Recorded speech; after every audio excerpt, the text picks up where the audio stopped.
ناظرین، آج ہم آپ کو ایک ایسے ظالم باپ اور اس کی نیک بیٹی کا واقعہ سنائیں گے۔ کہا جاتا ہے کہ پرانے زمانے میں ایک گاؤں تھا اور اس گاؤں میں زیادہ تر آبادی یہودیوں کی تھی۔ اس قوم کے پاس ایک بہت بڑا گھنا جنگل تھا جہاں خطرناک درندے رہا کرتے تھے۔ اس گاؤں میں ایک یہودی لڑکی اپنے باپ کے ساتھ رہتی تھی۔ وہ باپ اپنی بیٹی پر بہت زیادہ ظلم و ستم کرتا اور اکثر اس کی مار پیٹ کیا کرتا تھا، کیونکہ اس گاؤں کا رواج تھا کہ وہاں بیٹیوں سے بہت زیادہ برا سلوک اور نفرت کی نگاہ سے ان کو دیکھا جاتا تھا۔ سب سے بڑی بات یہ تھی کہ اس لڑکی کی ماں بھی نہیں تھی اور یہ سوتیلی ماں کی وجہ سے بہت زیادہ ستم برداشت کرتی تھی۔ اس دنیا میں وہ بیچاری اپنے گھر کے کام کیا کرتی اور کھیتوں میں جا کر دیکھ بھال بھی کیا کرتی تھی۔ اس کے علاوہ اس کے پاس بکریاں بھی تھیں جن کو چرانے کے لیے وہ پہاڑوں پر انہیں لے جایا کرتی تھی۔ ایک دن وہ بکریوں کے ساتھ پہاڑ پر گئی۔ اس نے بکریوں کو چرنے کے لیے وہاں پر چھوڑ دیا اور خود ایک پیڑ کے نیچے بیٹھ گئی۔ بیٹھے بیٹھے اس لڑکی کو اونگ آ گئی اور وہ سو گئی۔ جب اس کی آنکھ کھلی تو اتنی دیر میں اس کی سب سے پیاری بکری، جسے وہ بہت زیادہ پیار سے پالتی تھی، اس نے جب بکریوں میں دیکھا تو اس کی پیاری بکری وہاں موجود نہیں تھی۔ وہ بہت پریشان ہوئی اور بکری کو ڈھونڈنے لگی۔ اتنی دیر میں ایک طرف سے بکری کے بولنے کی آواز آئی۔ اس لڑکی نے بکری کی آواز کا پیچھا کیا تو دیکھا کہ ایک پیڑ کے نیچے اس کی بکری بندھی ہوئی ہے اور وہ چارہ کھا رہی ہے۔ وہ بہت حیران ہوئی کہ بکری کو یہاں پر کس نے باندھا۔ وہ جب پاس گئی تو وہاں ایک جھونپڑی بنی ہوئی تھی۔ جھونپڑی کے اندر ایک بزرگ بیٹھے تھے۔ وہ بڑے ہی نورانی چہرے والے بزرگ تھے۔ جب وہ بکری کے پاس گئی اور اس نے اپنی بکری کو کھولنا چاہا تو بکری وہاں سے ہلنے کو تیار ہی نہ تھی۔ لڑکی کہنے لگی، اے میری پیاری بکری، کیا تو مجھے بھول گئی ہے؟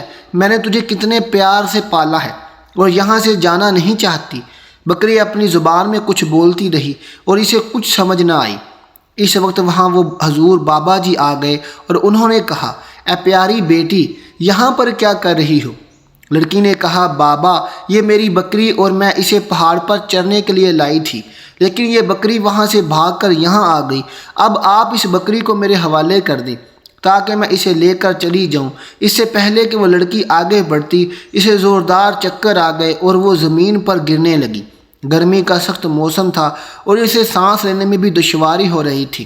جب اس کی صحت تھوڑی اچھی ہوئی تو وہ بزرگ بولے، بیٹی، لگتا ہے کہ تم بہت محنت کرتی ہو۔ اس نے کہا، جی ہاں بابا جی، دوپہر کے وقت میں اپنی بکریوں کو لے کر آتی ہوں اور انہیں چراتی ہوں۔ وہ بزرگ لڑکی کی یہ بات سن کر بہت خوش ہوئے اور کہا، بیٹی یہ بتاؤ تمہیں کیا چاہیے؟ وہ کہنے لگی، کاش یہاں بادل آ جائیں اور ٹھنڈی ہوائیں چلنے لگیں اور موسم اچھا ہو جائے۔ وہ بزرگ کہنے لگے کہ اگر یہی بات ہے تو تمہاری خواہش ابھی پوری کر دیتے ہیں۔ اس کے بعد انہوں نے وضو کیا اور ہاتھوں کو بلند کر دیا اور اپنی زبان میں کچھ مانگنے لگے۔ لڑکی غور سے سننے لگی تو وہ کہہ رہے تھے، یا اللہ پاک، ہماری اس دعا اور اس بندی کی دعا کو قبول کر لے۔ وہ بزرگ دعا کیے جا رہے تھے اور روتے جا رہے تھے۔ ان کی پلکیں گیلی ہو گئیں، ان کے منہ سے رونے کی آوازیں نکلنے لگیں۔ وہ پوری طرح گڑ گڑا کر اللہ کے حضور دعا مانگ رہے تھے۔ وہ لڑکی ان کی حالت کو دیکھ کر پریشان ہو گئی اور سوچنے لگی کہ زندگی میں بے شمار لوگوں کو دیکھا ہے، لیکن اس طرح مانگتے ہوئے میں نے پہلی بار دیکھا ہے، اور عجیب بات یہ ہے کہ وہ نہ جانے کس سے مانگ رہے تھے۔ ان کا رونا بہت ہی عجیب اور مختلف تھا۔ پہلے تو وہ ڈر رہی تھی کہ بابا اتنا کیوں رو رہے ہیں۔ لڑکی پریشان اور خوف کے مارے بابا جی کو دیکھ رہی تھی اور سوچ رہی تھی کہ یہ کر کیا رہے ہیں اور آخر کس سے مانگ رہے ہیں۔ اتنی دیر میں وہ سورج جو سخت گرمی برسا رہا تھا، وہ سورج کہیں جا کر چھپ گیا۔ ہوائیں جو بہت زیادہ گرم تھیں وہ ٹھنڈی ہونے لگیں۔ ایسا لگ رہا تھا کہ کہیں پر برف گر رہی ہے۔ جو جنگل میں ہوا ٹھنڈی بڑھتی جا رہی تھی اور پرسکون ماحول ہوتا جا رہا تھا۔ آسمان پر بادل چھا گئے اور بزرگ نے ایک بار پھر سے دعا کے لیے ہاتھ اٹھائے، لیکن اس بار وہ اللہ کا شکر ادا کر رہے تھے۔ دعا اور شکر ادا کرنے کے بعد وہ اٹھے اور لڑکی کے پاس آ گئے۔ ان کی سفید داڑھی آنسوؤں سے بھیگ چکی تھی۔ انہوں نے ہاتھ میں موجود رومال اٹھایا اور داڑھی کو صاف کیا اور بولے، دیکھ لو، میرا رب اپنے کسی بندے کی بات نہیں ٹالتا۔ لڑکی کہنے لگی، کون سا رب؟ کس کا رب؟ آپ یہ کیا کہہ رہے تھے؟ کیا آپ مجھے کچھ بتائیں گے؟ اور اس گرمی میں یہ کیسا موسم ہو گیا؟ آپ کس رب کی بات کر رہے ہیں؟ اللہ والے بزرگ کہنے لگے، میں اسی کی بات کر رہا ہوں جو رب واحد ہے، اس کے سوا کوئی معبود نہیں، وہ اکیلا ہے اور اس کے سوا ہم کسی کی عبادت نہیں کرتے۔ جو میں اٹھا اور بیٹھا وہ میرا نماز پڑھنے کا انداز تھا، یہ عبادت کر رہا تھا۔ میں نے 2 رکعت نفل نماز ادا کی اور اس کے بعد میں نے دعا کے لیے ہاتھ اٹھا دیے۔ میں اس سے مانگ رہا تھا اور دیکھ میرے اللہ نے میری دعا سن لی۔ تو وہ کہنے لگی، یہ جو عجیب ماجرا میں نے دیکھا ہے، آپ مجھے بتائیں گے کہ آپ اپنے رب کو کیسے مانتے ہیں؟ وہ کیسے آپ کی دعا کو سنتا ہے؟ بزرگ مسکرائے اور کہنے لگے، میں نے یہ بات اپنی ماں سے سیکھی ہے۔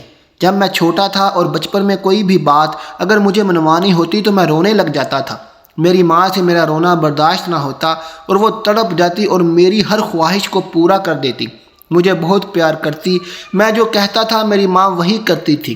اس کے بعد اس بزرگ نے بتایا کہ اللہ نے مجھے ہدایت دی اور میں عالم دین کے پاس قرآن پڑھنے کے لیے گیا۔ تو میں بتا دوں کہ قرآن مجید ہمارے مقدس کتاب ہے۔ جب میں قرآن پڑھنے جاتا تو ایک دن مولوی صاحب فرمانے لگے، اللہ ایک انسان سے 70 ماؤں سے بھی زیادہ پیار کرتا ہے۔ حضور کہنے لگے کہ ایک وہ دن تھا اور ایک آج کا دن ہے کہ میں روتا ہوں۔ وہ اللہ جو مجھے 70 ماؤں سے بھی زیادہ پیار کرتا ہے، وہ میری جائز دعا کو قبول کر لیتا ہے۔ یہ میرا کمال نہیں بلکہ اس رب کا کمال ہے۔ لڑکی کہنے لگی کہ اس کا مطلب آپ جس رب کو مانتے ہیں اس نے پوری دنیا بنائی ہے، مجھے اور آپ کو اور میری بکریوں کو بھی اسی نے بنایا ہے۔ نہ صرف بکریاں بلکہ یہ درخت، چرند پرند، چاند سورج، زمین کا ذرہ ذرہ، پوری کائنات اسی نے بنائی ہے۔ بزرگ نے کہا، جی ہاں بیٹا، جہاں بھی جاؤ گی اس جگہ کو میرے رب نے بنایا ہے۔ لڑکی کہنے لگی، بابا جی کیا آپ مجھے بھی اپنا دین سکھا سکتے ہیں؟ کیا آپ مجھے بھی کلمہ پڑھا سکتے ہیں، وہی کلمہ جسے پڑھ کر لوگ مسلمان ہوتے ہیں؟ بزرگ نے بولا کہ میرے ساتھ مل کر وضو کرو۔ بزرگ نے لڑکی کو پورا طریقہ بتایا، پھر اس نے بابا کے پاس آ کر کلمہ شہادت پڑھا اور مسلمان ہو گئی۔ بابا نے اسے نماز پڑھنے کا طریقہ بھی بتایا۔ وہ لڑکی بہت خوش تھی، اسے ایسے لگ رہا تھا کہ اس نے سب کچھ پا لیا، لیکن یہاں پر تو وہ بہت خوش تھی۔ لیکن گھر پر اس کا باپ ڈنڈا لیے اس کا انتظار کر رہا تھا۔ لڑکی نے اپنی بکریوں کو لیا اور گھر پر آ گئی۔ باپ نے پوچھا کہ تم کہاں سے آ رہی ہو؟ لڑکی نے بولا، بابا وہ جنگل میں بکریاں چلی گئی تھیں، تمام ان کو ڈھونڈ کر لائی ہوں۔ باپ بیٹی کے قریب آیا اور اسے زور زور سے مارنے لگا، پیٹنے لگا۔ وہ جب جب اپنی بیٹی کو مارتا بیٹی تڑپتی، سسکیاں لیتی۔ اس کا باپ اسے اور زیادہ مارتا، وہ ظالم اسے مارتا جاتا، اسے ذرا ترس نہ آتا، حتیٰ کہ وہ لڑکی بے ہوش ہو کر زمین پر گر گئی۔ پھر جب اسے ہوش آیا اس کے جسم پر اتنی بھی طاقت نہ تھی کہ وہ خود کو اٹھا پائے۔ پھر اچانک اس کے ذہن میں وہی بزرگ بابا جی آ گئے۔ وہ بزرگ بابا ایسا لگ رہا تھا جیسے اسے کہہ رہے ہیں، میری بیٹی اٹھو، وضو کرو اور نماز پڑھو۔ اسی طرح وہ لڑکی اٹھ گئی اور وہ نماز پڑھنے کے بعد انہی بزرگ کی طرح رونا شروع کر گئی۔ رو رو کر گڑ گڑا کر اللہ تعالیٰ سے دعا مانگنے لگی کہ اے میرے پیارے اللہ، میرا باپ مجھ سے محبت نہیں کرتا، میرے باپ کے دل میں میرے لیے محبت ڈال دے۔